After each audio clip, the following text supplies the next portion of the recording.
Hello and welcome, everyone.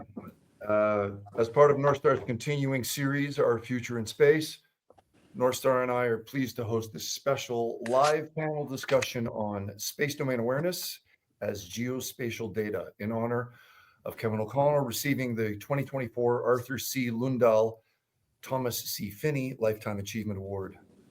This prestigious Lundahl Finney Lifetime Achievement Award was named for Arthur C. Lundahl and Thomas C. Finney, honoring their accomplishments in imagery analysis and mapping, respectively, and their legacies within the GeoInt community. And I can't find any better words than the words of the current USGIF chairman, Robert Cardillo, thinking of Kevin. Kevin is a founding architect of the geospatial intelligence profession. From his groundbreaking academic leadership to his ongoing contribution to improving the government and industry partnership, Kevin is a central pillar in our community. Like the namesakes of the Lundahl Finney Award, Kevin has made an immense and lasting impact on the work we do in the GeoInt community. So we welcome Kevin. That's Kevin O'Connell's intro. Thanks, Stuart. We have an equally illustrious panel with us, starting with Dr. Ruth Stillwell, who is the Executive Director of the Aerospace Policy Solutions, LLC, adjunct professor at Norwich University, and has served as Senior Non-Resident Scholar at the Space Policy Institute of George Washington University. She's one of the leading authorities, in my mind, the leading authority on integrated space and aviation policy and governance. Welcome, Dr. Thanks, Stuart. And we also have as a new guest on our podcast, Kevin Pomfret, an expert in the field for sure. Mr. Pomfret is a partner at the Williams Mullen law firm based in Washington, D.C. He's a recognized leading authority on the legal and policy issues that impact geospatial information, such as government and commercial contracts, privacy and data protection, data quality, liability, and regulatory matters. Very important issues. He has presented at congressional hearings and at the United Nations committees, and is a member of the UN Working Group on Policy and Legal Frameworks for Geospatial Information Management. He's also an adjunct professor of geospatial law and ethics at Johns Hopkins University. His book, Geospatial Law, Policy and Ethics, where Geospatial Technology is Taking the Law, was published in August of this year, and he's currently focusing on the implication of AI in geospatial intelligence. Welcome, Kevin. Stuart, thank you. Thank you for having me as part of this panel.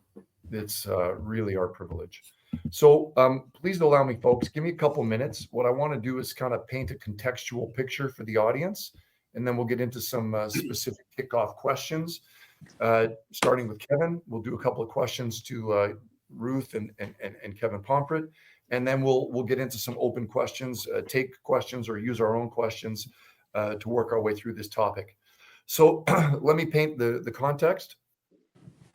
If you care about space and space operations, then you must consider the profound importance of the legal and policy aspects related to data. Space activities enable and generate profoundly important data, analytics, and downstream services that are rapidly evolving as the space sector grows exponentially. The entire space economy is inextricably intertwined with the global economy, and both are relying on smooth and reliable space operations. Presently, with the rapidly increasing demands that commercial growth is putting on LEO orbits and safe operations, there is a equally accelerated demand to provide a framework that will consider the complexities of associated aspects from data, technical, business and operations, and a legal perspective. One of the key questions that we will examine today here is how much can we derive or learn from decades of geospatial intelligence activities to advance efficiently in this necessary element for a framework. While there may be no established geospatial reference, that means no template that we could necessarily trace, there are many lessons learned or to be learned regarding what works and what doesn't work. So for the marketplace to thrive, the space marketplace, the space economy, and the economy to thrive and attract commercial players, there is a need for standards, policies, and verifiable norms of behaviors across countries to establish using agreed upon framework. What are the most pressing legal aspects to consider? Whose laws will apply? We'll talk about that. And we'll also consider the aspect that a lot of this is in the domain of dual use. and that presents different challenges. And we'll consider what that means for the legal framework and what concerns might be there. So let's get kicked off with the discussion. We'll start with Kevin O'Connell. So Kevin, over to you. Why do you think, to set the tone, why do you think of space domain awareness as geospatial data? So, Stuart, thanks very much. And again, thank you for your kind words early on in this webinar. Maybe we'll start with just a tiny bit of history here. It's important to recognize that the commercialization of satellite imagery data, as well as SSA, and we'll use SSA and SDA interchangeably here unless there's a need to distinguish. They were both based on forward-leaning U.S. policies that actually recognize not just the opportunity, but the need to leverage commercial capabilities and all the things that they bring. And so respectively, PDD 23, now 30 years old, and SPD 3 from the last administration. Both of those policies were accelerated by national security concerns at the time. In the first case, worries about the industrial base, worries about our national imaging capability, and more recently, worries about space debris and strategic changes that are going on in the space environment. And so those are very much in common. I think when I look back at the 30-year history of our commercialization of imagery story, I think what we're going to see in SSA is very much the same kind of experience. Over time, much more demand for more timely data, more accurate data, more precise data, and a wide range of services that are derived from these kinds of capabilities. And so, today, imagery can actually be used as firsthand intelligence data in national intelligence assessments. And I think we're going to see the same kind of thing as the government and governments begin to make decisions together. I think there are a couple of key differences that we have to pay attention to here. Number one is the commercialization strategy in the imagery case was really designed to prevent others from getting access to major space capabilities for imaging. That was a flawed assumption in PDD 23. People wanted it. They'd seen that the Gulf War was actually a reflection of, it was actually the first space war and the value of that for strategic purposes. I think today we realize that SSA, SDA data is needed by many, many, many countries around the world in order to protect their assets, to protect astronauts and things like that. Second, the private finance community has come earlier to the table in this area of SSA. They're certainly already in the commercial imagery world, but they've come much sooner in that, fostering a much broader ecosystem of companies. In the early days of satellite imagery commercialization, we had two electro-optical companies. Now we have a much wider ecosystem of companies that are in the SSA, SDA world. And so, I think to start, those are the kinds of things that we need to pay attention to. I think there are similarities in what we did on imagery and geospatial data that we have to pay attention to for SSA. I think one of the things that we definitely need to pay attention to is that it took many years for us to realize, sometimes I fondly tell a story about two folks showing up at CIA and saying, "Hey, Kevin, imagery can do everything, can it?" Well, it can do everything, but the reality is that unless we focus on specific market verticals, as we see today in insurance, in agriculture, in defense, and a wide range of areas, unless that hard work is done to be relevant to both government decision makers, government people typically like data, or commercial users, which typically like answers or some sort of informed information that they can get these data.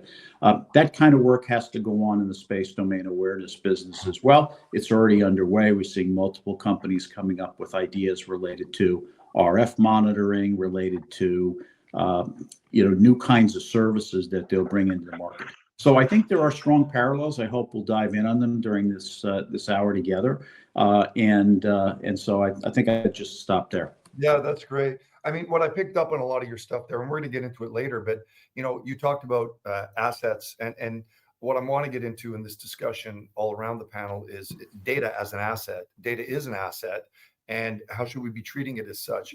But on the commercial side, how do we, briefly, we've got a few minutes left on this sector, on this section. What's the consequences of not successfully integrating the commercial sector, or the reverse question? It's the negative question. How important is it, And what are the consequences if we don't successfully integrate the commercial sector into this process? And how should we, make sure that that happens in an efficient way? If you don't mind that question, or I think it's a lost opportunity, obviously. I mean, again, we have national policy and a whole set of derived policies underneath them. For example, we have a new DoD strategy for commercial activities. We have a Space Force strategy that say we are going to aggressively do this, use commercial capabilities. Not doing that is at a minimum a lost opportunity. Could be even worse than that, because we're saying we're going to do something that we're not doing. Let's not ever forget that our adversaries don't actually have these debates. They actually can move at a lot faster pace. And so I think that's the first and most important consequence of us not integrating these capabilities. It's not easy necessarily, but I think what we need to do is leverage both what government does best as well as what the commercial market does best. In the space domain, in my mind, that's always about keeping up with what's really a very rapidly changing space environment. Right. And not deliberately, but sometimes just by default, or maybe old habits dying hard, I would be concerned as an industrial player in this industry, of competing with the government as a service provider. Will the government want to play the role of a service provider for SSA, FDA data, and what does that mean for the innovation that will come from the commercial sector? And everyone can have a chance to chip in on that as we transition, but maybe starting with you, Kevin, what do you think about that comment? So I think that there are lines that can be drawn. I think clarity on both what the government is going to do and what industry can do needs to be crystal clear. We have a free good problem, if you will, in many of the space data domains.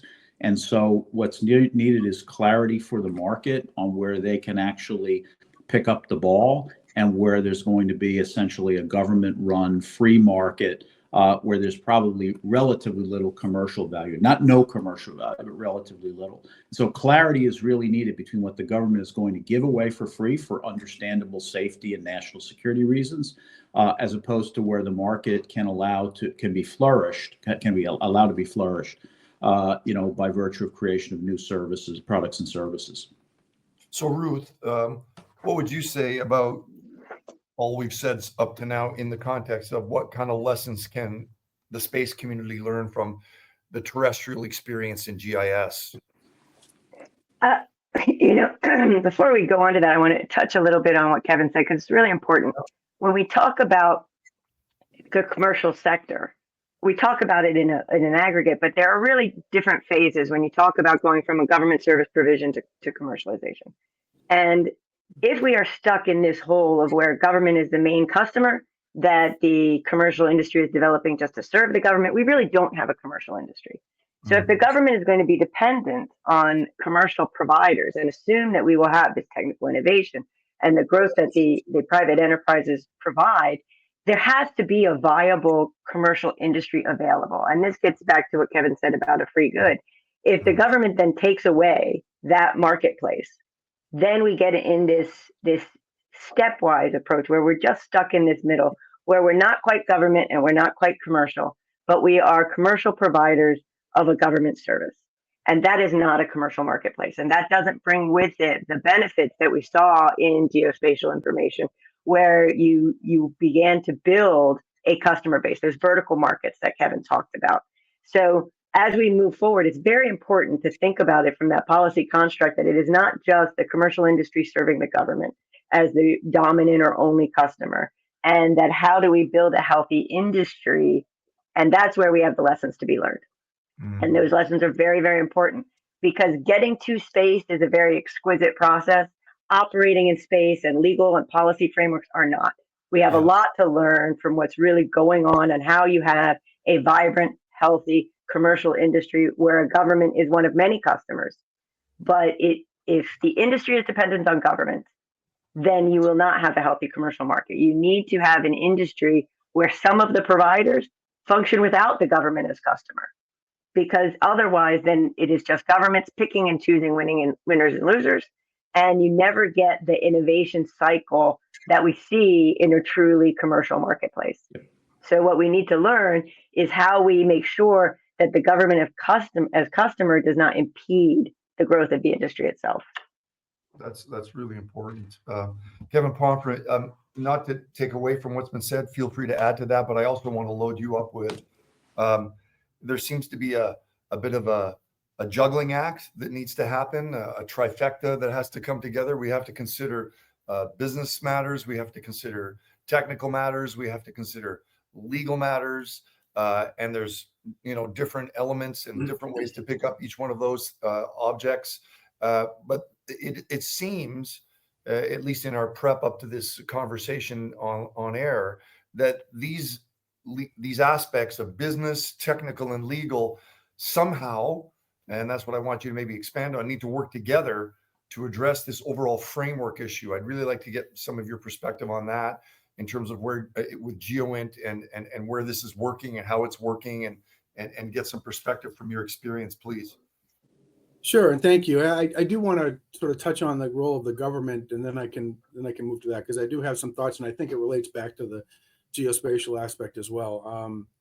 The government in geospatial and in my experience space is both a customer, is a regulator, and is a competitor. And often those agents, even within an agency, there are various offices that are playing different roles and aren't necessarily coordinating in terms of where the policy needs to be and what the priorities are. And we've seen that in the geospatial community. There's no sort of lead, NGA on the federal side, you've got NGA on the defense intelligence side, you've got NGA, you've got NRO, you've got other agencies who are responsible from a commercial standpoint, from interacting with the commercial, but they're also competitors. And so I think it's important to, when you talk about the government, understand what role they're playing in this, and for them to understand that when they're talking in different roles, or different people are talking to the government, they're sending different messages. And it's hard for the commercial sector to know how to respond to that. And I think that's one lesson that the space community and the SDA, SSA community can take with respect to the government is, how are we going to interact with the government? Who's the regulator? Who's the customer? Who's the competitor? And how do we develop a policy within the community, and then a legal framework that supports that, so that they all align? And I think we're still struggling with that in the geospatial community. And I think it would be good for the space community to keep that in mind. With respect to the three domains that you've talked about, and we talked about this in our prep call. This actually came from someone, a lawyer in a geospatial company a bunch of years ago, mentioned this to me, and I think it's important to realize that, particularly now, the things you mentioned, Stuart, about the role of data in space. Every sector is trying to figure out the role of data in their growth, in their industry, because data has become so important, and they're dealing with a lot of the same issues. And what's happening, and particularly with respect to AI, because data is such an integral component of AI. So there's a legal framework that's being developed around data that will almost certainly have some impact on the space sector and the geospatial sector.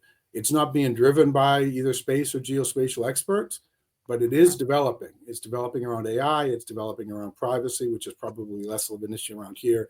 It's developing around intellectual property.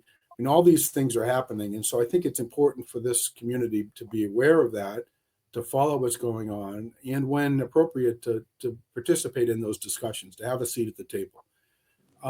But to the larger picture, because of the way the technology is developing, because of the way that data is playing an important role, and frankly, there's very little legal understanding around data within the legal community, within the business and technical community. And so the answers aren't going to be one. Lawyers getting together talking about what the legal framework for data should be isn't going to be enough. They need to understand what's happening in the technology community, and they need to understand how businesses are going to use it. Similarly, businesses and technology folks can talk about what they want to do with data and how they can use it for applications and commercial uses, government uses. But without understanding what's happening on the ground in the legal world, they're likely to be developing products and services that within a year, within 2 years, could become either prohibitively expensive to produce because of what the law is taking effect, particularly around, as I said, AI, or frankly banned. And so that's why I think it's important for all three groups to get together and not just work in their individual silos, but find means to talk about what the business case is, what can technology do, and then where the law is right now and where it's likely to go, and how you can craft a solution that protects yourself against all three. How do you, I'm curious, for one, to have a sense of if we're using a level meter, business progress, technical progress, legal progress, are they all relatively level? Is one strongly ahead? How do you see it between those three legs of the stool? So normally the law follows is reactive. It's not proactive, right? It follows where technology is going. And I think in this case, we're seeing technology far outpacing what we're seeing with both the business case and the legal case. So I think that will continue to always be the case. I have seen, particularly with respect to AI, this effort from the policy community and from lawmakers to develop laws and a framework while the technology is still moving forward. And that is because of some perception of the inherent risk of AI, but also because we have moved so quickly, and there is so much public attention to it, that we are trying to develop a framework, and that's fraught with risk, right? Because I think most lawmakers, most lawyers would agree they don't understand the technology, and they don't understand how it's going to work. So trying to develop a legal framework when you still don't understand the technology, you can have some impacts that you're not aware of. You could really hurt innovation. You could really hurt investments. And so that's another reason why I think it's important for all three sectors or communities, if you will, to work together, to understand what the real risks are, to understand what the real benefit is from a business standpoint, and then understand how existing law will either hurt or help that, and then where you fill in the gaps. And that's another similarity with the geospatial community, but also with the broader technology community as well. I was really struck. Thank you for that. Thank all of you for these comments. But I was really struck, and I want, because it was a positive strike, I really want the listening audience and the general public to really get and walk away with a sense of how important and profound, for me, they were, these two elements of data as an asset and the absolute and fundamental need for this combination. We think a lot as industrialists, obviously legal, but we think a lot in the business innovation technical world. But the absolute fundamental need for any successful marketplace to exist, any successful commercialization to exist, and to make it normalized so other people will come in and play in this marketplace, the need for that legal component. It's very important. And because of my background with Shakespeare, I want to correct a wrong that's been going on for over 400 years. There's a phrase that everybody likes to use from Shakespeare that says, "Let's kill all the lawyers," and it's often quoted out of context. Because it's a line from well, Shakespeare's first play that he wrote was Henry VI, but then he wrote Henry VI Part 2. And in Henry VI Part 2, there's a guy whose name is Dick the Butcher. Okay, that's his name, Dick the Butcher. And he's the one who says, the first thing we do is let's kill all the lawyers.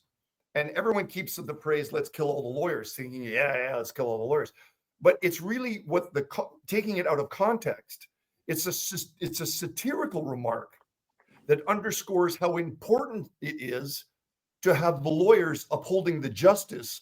Otherwise, we live in anarchy. So he's an anarchist, and his character is promoting the fact that look how much we can get away with if we just get rid of all the lawyers. And it's a comment on how we absolutely rely on the lawyers to have any structure or framework. So I want everybody walking out of this event humming the tune of, this is fundamentally essential to the success of the space industry, that the legal aspect of this framework must be emphasized. So that's my 2 cents of correcting history. I'd like to go to some just more open questions, and I'd like that everybody know, as we hit sort of the semi halfway mark on this, if you have any questions, please submit them. We're happy to work them in as I go through this from now to the end of the chat. We'll be going through some open questions on the topic. But if you've got anything you'd like our panelists to take a look at, please fire them in.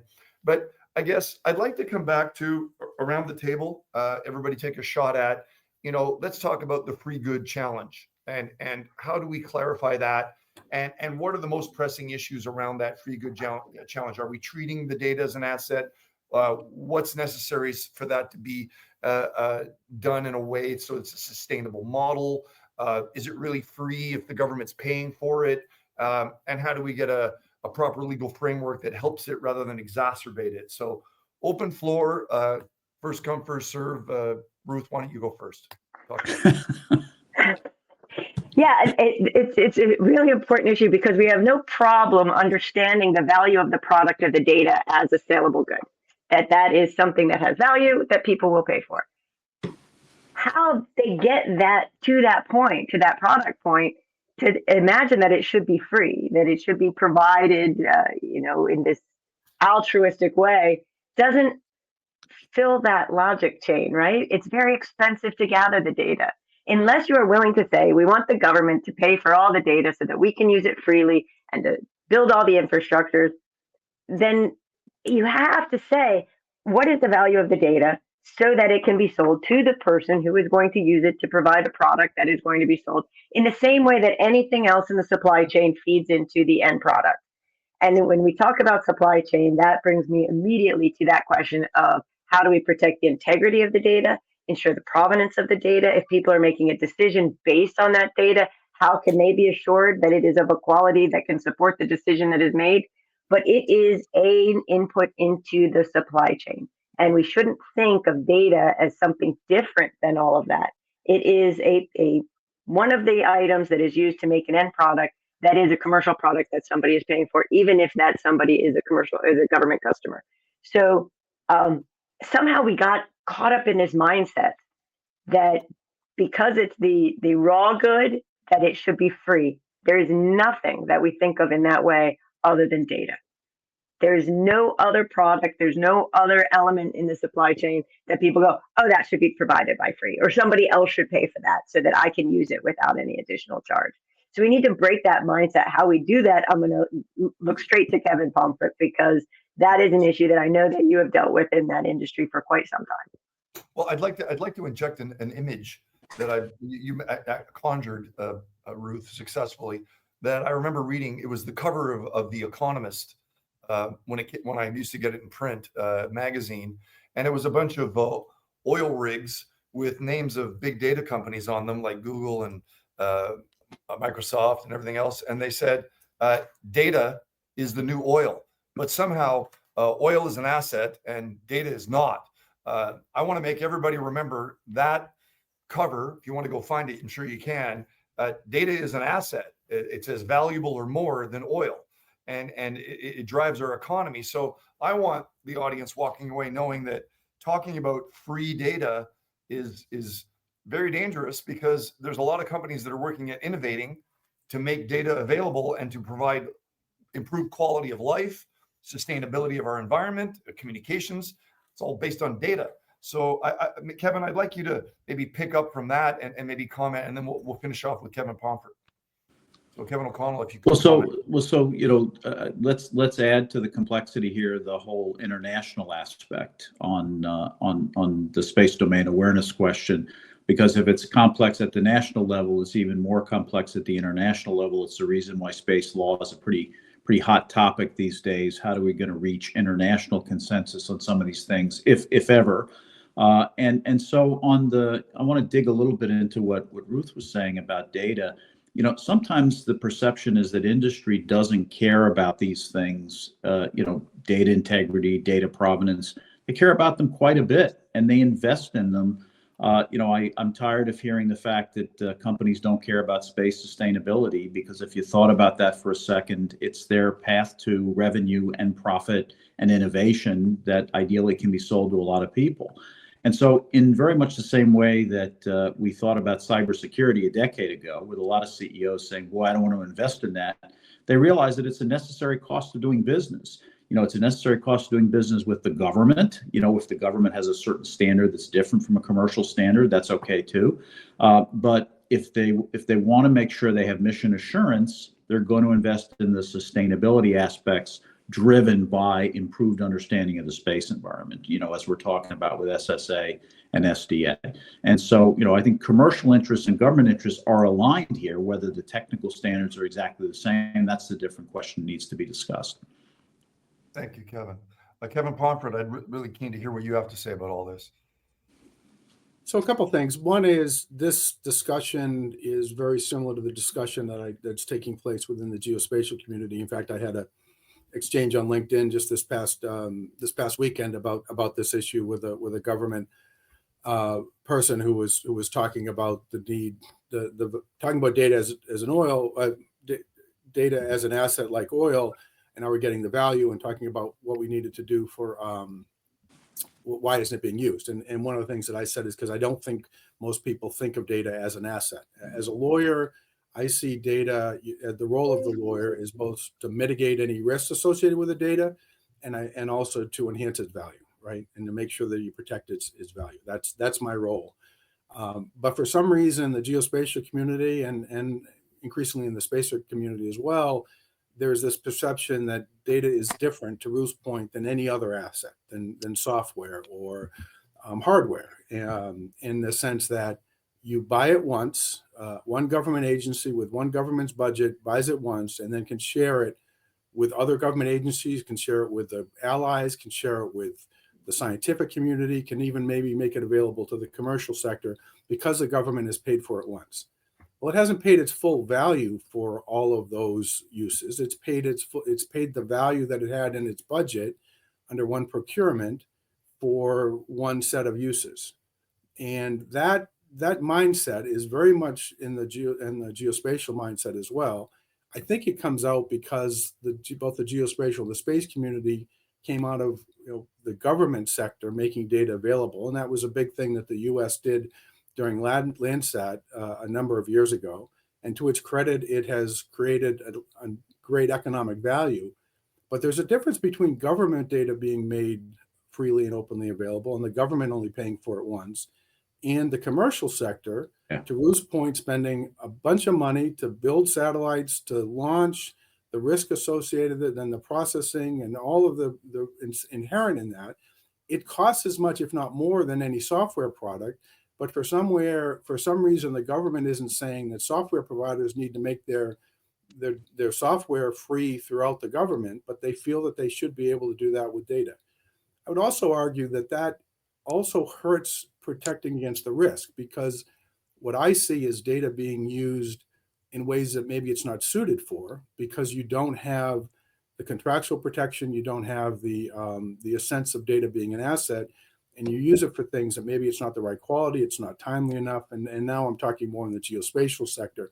You're not necessarily protecting personal data. There's a bunch of risks associated with data as an asset that by making it available freely and openly, and by freely, I mean you buy it once and then you share it with a bunch of others, you're not considering the risk associated with the data and whether it's suitable for that use. And then who's responsible for that if the use it's being used in a way it's not suitable for, if it's not fit for use. And those are things that I think government agencies, industry, and the legal and the technical community need to think through as you move into this, because these are real-time decisions being made by people who aren't necessarily data scientists, who don't understand the limitations. And you want to make sure you get this right, because any failure, particularly in space, could have pretty significant consequences, not just to the US, not just to industry, but to the broader global community. Wow, that's very profound. I'm going to jump to questions from the audience. I'm going to direct this one to Ruth for no particular reason other than I like Ruth and I want her to answer this question. How can developing nations with nascent space programs leverage decades of lessons learned in GeoInt to contribute to a cooperative global framework? So what specific mechanisms, whether technical, business-oriented, or legal, should the space community adapt to support these nations in building capabilities while fostering efficient and equitable growth in the space sector. This is from Sarah Stidic, Center for Aerospace and Security Studies in Islamabad. So, Ruth, you want to take a shot at that? Yeah, unfortunately, that's a really big question. And that would take, we could have several podcasts just on that. But there are some important underlying principles that I'd like to bring out. And that is the opportunity that a developing space nation has that the existing space nations don't. And that is the ability to start with a blank slate on those, particularly on those legal and policy frameworks.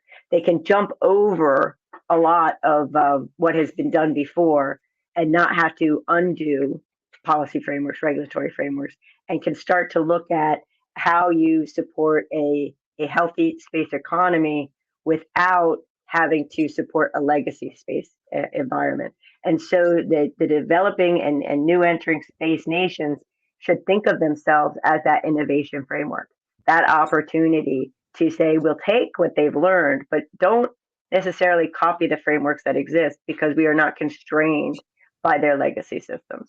And in order for us as an entire space community to support that is to not say you have to do what Europe has done and what the US has done, to say you have the opportunity to build this framework moving forward and take advantage of it. And then you start to get that flip. You see this with things like mobile banking.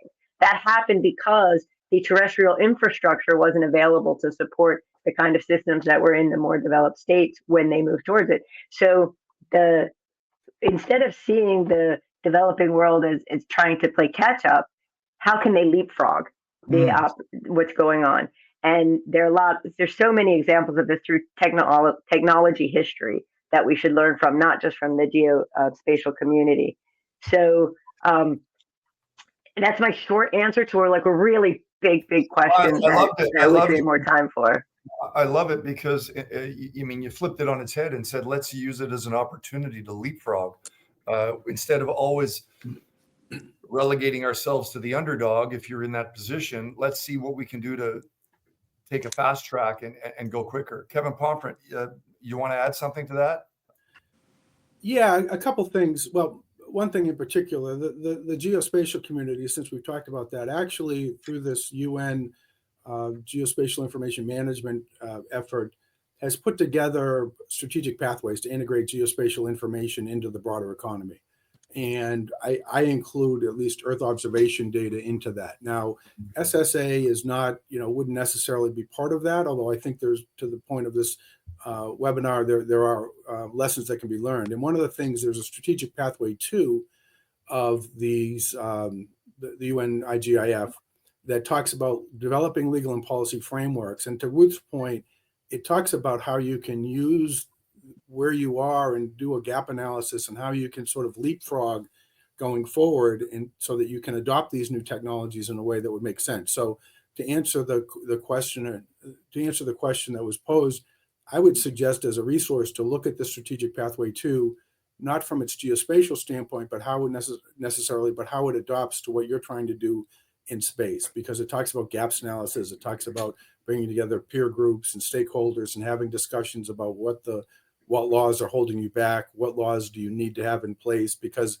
again, to Ruth's point, you can't just copy and paste a law. Every country has a different legal system, cultural roots, risks, but you can develop a process by which you can develop a law that allows for the technical innovation that Ruth was referring to. Kevin O'Connell. Sure. Stuart, we had an op-ed in Space News back in October called "How Countries Can Increase Their Participation in the Global Space Economy." And so we touch on many of these things, including the governance and the legal frameworks.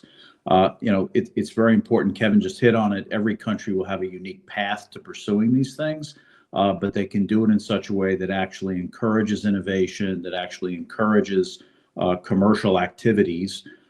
If you don't have a positive, flourishing business framework for your country, don't expect your space industry to go any faster than that. And so at some level, it's pretty simple. But we see intense interest around the world in growing these kinds of capabilities, both remote sensing as well as SSA, SDA related things. And one of the other aspects related to space domain awareness we know is that it's got to be an international cooperative approach. And so what comparative advantage can you bring to the table if you want to be part or a key, I'll say hub, in the team. We've seen in the Space Force's JCO approach an attempt to bring together communities from around the world to collaborate on SSA, SDA, and the extent to which different parts of the world can participate. North Star plays a key role in Luxembourg, obviously, and so thinking about it from a comparative advantage perspective is also helpful. Super interesting, and I'm hoping, if I'm not stretching too hard, a nice segue into, for me, the devil's in the details in this aspect that you bring up that we've all touched on.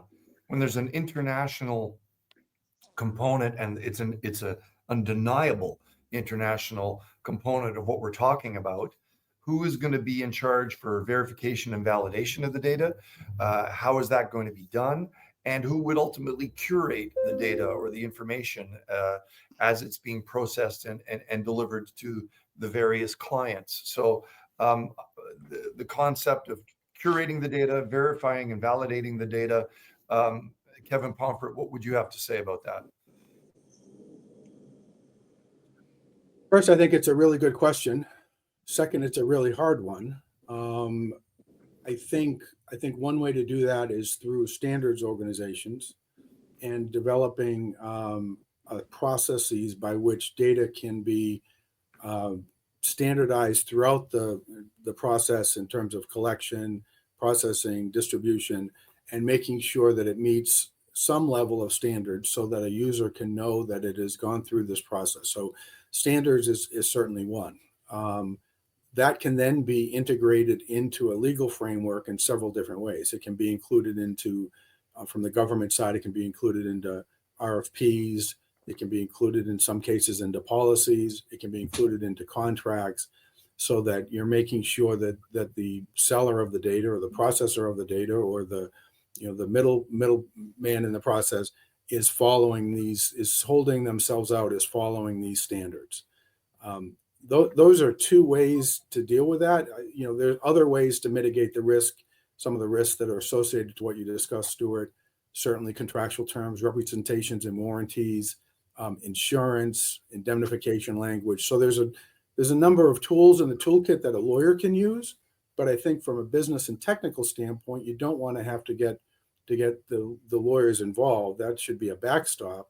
But you can look at standards and other organizations, groups like ISO and others, to sort of help facilitate that process. And they're doing that in the geospatial world. They're doing that in the AI world. I don't know if they're doing that in the SSA world or not, but I assume that they will and can. And I think that would be a valuable part of this process. Thank you, Kevin. Ruth, do you have anything to add to that? I do. And this goes back to sort of the big problem of treating data as a free good, because a free good is not held to a standard of integrity. And there isn't a contractual relationship with the provider of the good and the consumer of the good. And so we end up with the internet where, yes, it's great and information is available to everyone, but how do you identify what information is of a quality that you can use it to base your decision? And the frameworks that Kevin talked about, those are standard contracts, right? But in terms of how, as a collective, you ensure it, push back on your question, there isn't a who, everyone has to, because it is an international domain. And there are a number of models available that include industry standards. If you look actually at a paper for the STM conference, look at all the models in professional organizations that are used for policing each other.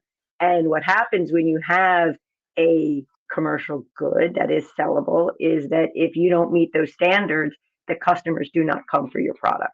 And so you have an opportunity as an industry to use the competition to say, my data is better than your data.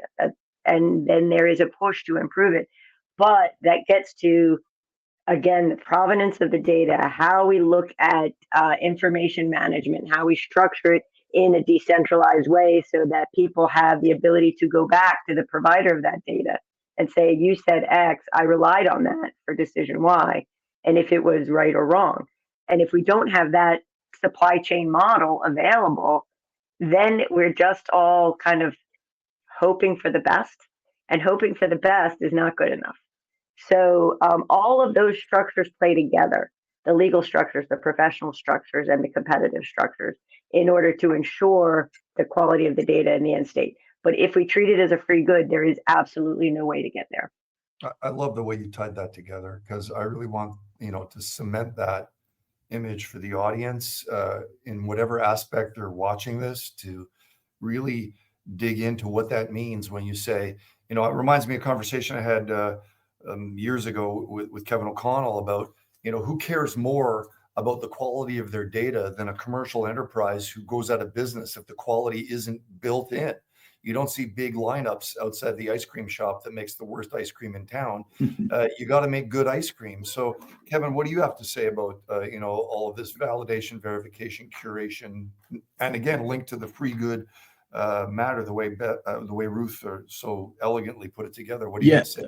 I think that's been, I agree with everything that's been said so far. There's an aspect of complying with standards. There's an aspect of keeping competition alive underneath those standards or within those standards. If the good news, I guess, good news, bad news is that there's a ton of information that's needed. We're mostly in this conversation on the civil safety side of the story. We're not on the military side of the story. But there's a ton of information needed about where things are very precisely, how they behave, and what's needed to keep them out of harm's way. And so if you want to participate in that, you should have every incentive to make sure that your data is trusted, is accurate, has at least some third-party validation. We don't have a place yet to do that. There's a coalition of countries that are working together to actually try to develop that, but we're not quite there yet. But the reality is there's a lot of demand. And again, some market forces should dictate that people want to have their products and services recognized as high quality and conforming to recognized standards. I want to continue this question, but I want you to now blend in saving the best for last, or like Columbo would say, I just got one more question. Uh-oh. Now that it's all been really easy and simple, geospatial information as SDA information, free good, validation, curation, international problems, standards, etc. Let's add AI to the equation and say, so now if you thought it was difficult before, how do we prioritize standards?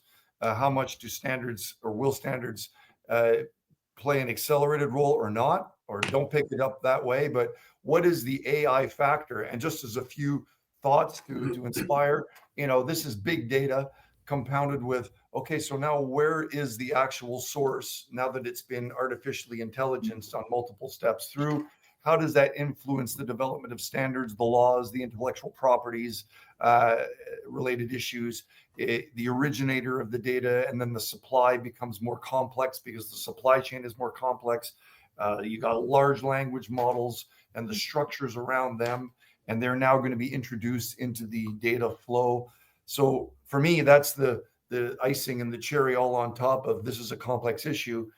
Kevin Pomfret, what would you have to say about artificial intelligence added to this whole equation? Because everybody's hungry for it. We all want it. So the demand, the voracious curiosity and demand is there, and the pressure will be there to incorporate it. What does it do to the legal framework or the policy framework?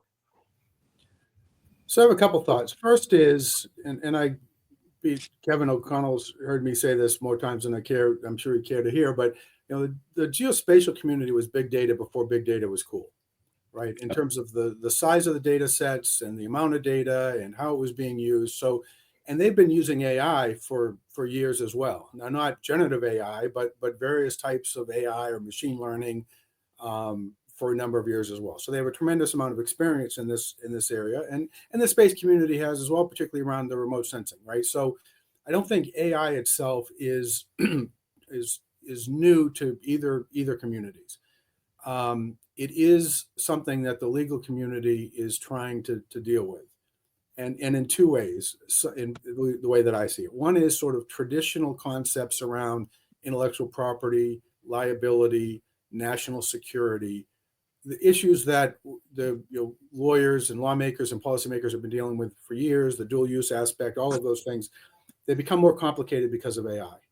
and they become much more, some of the traditional laws around copyright, around privacy, around national security, around liability are really being put to the test because of what AI, particularly generative AI, can do and what we expect it to do with autonomy, robots. I mean, just a whole host of issues. So you have those sort of traditional legal issues. And in the US, they're working their way through court cases at the federal level, at the state level.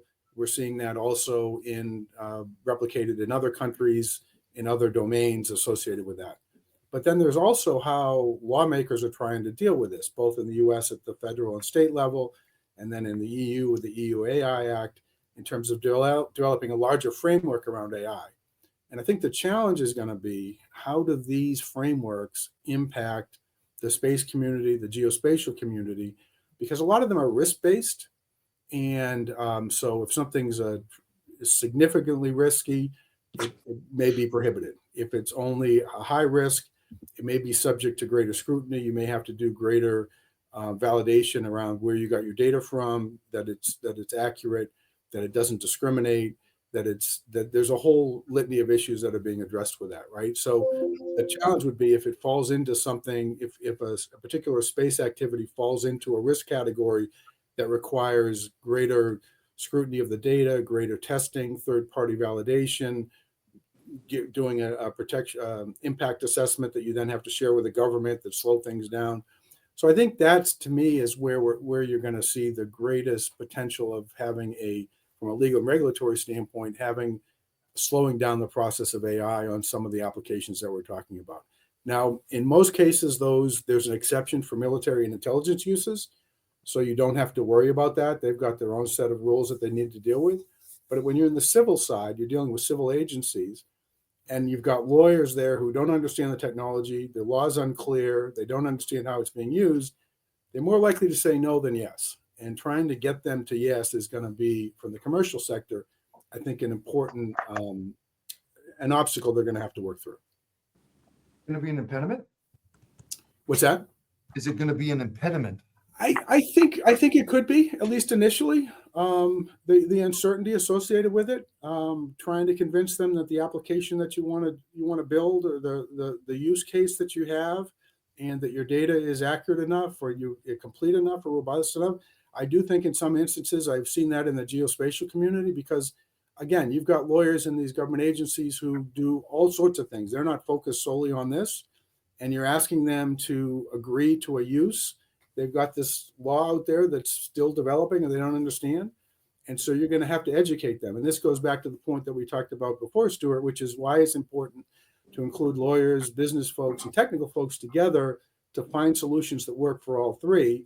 If you put the lawyer at the end and then you drop something on his or her desk and say, I want you to prove this by tomorrow, you're not going to get the answer you want a lot of times. And part of that's because lawyers being lawyers, and part of that's just sort of, the way the human works, right? And so we're going to put that back and put that aside. If you want them included, if you want to get them to yes, you want to include them earlier in the process, help educate them, make sure their concerns are addressed.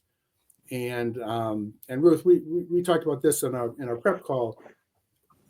There's a lot of good space lawyers out there doing some really interesting work and important work, but there are very few exceptions. There's not people who are looking at this issue, I think, in the way that needs to be addressed, so that we can, so that governments and customers on the commercial side can get comfortable with some of these questions, particularly with some of the cutting edge technology that's being developed. That's my sense. Thank you. Ruth, you want to pick up? Yeah, because it's a really important issue. And I think one of the most important issues is how we define what is AI. And when you're talking about a legal structure that's going to apply to AI, there's a big difference between analysis of big data, machine learning, and AI. And if we start to categorize everything as AI, then we risk serious impediments to progress, because we have thrown too broad of a net across the picture of it. And so when we talk about, like, where does AI become AI? What's that defining moment? What is the decision process and accountability process for something that's completely done by the machine without the introduction of the human element? If we're applying algorithms to data, that's a very different thing than what is true AI. And if we're applying algorithms to data, then we have an accountability structure. We have the person who developed the algorithm. We have the collector of the data. We have the provider of the data. We can see those things very clearly. Once we move into this sort of utopian idea of AI, which I don't think we're anywhere near just yet, we don't have clarity on those. So if then the answer that comes out of AI is wrong and there's catastrophic loss as a result of it, and you have no visibility into that accountability structure, where has that put us? So that's problem over here.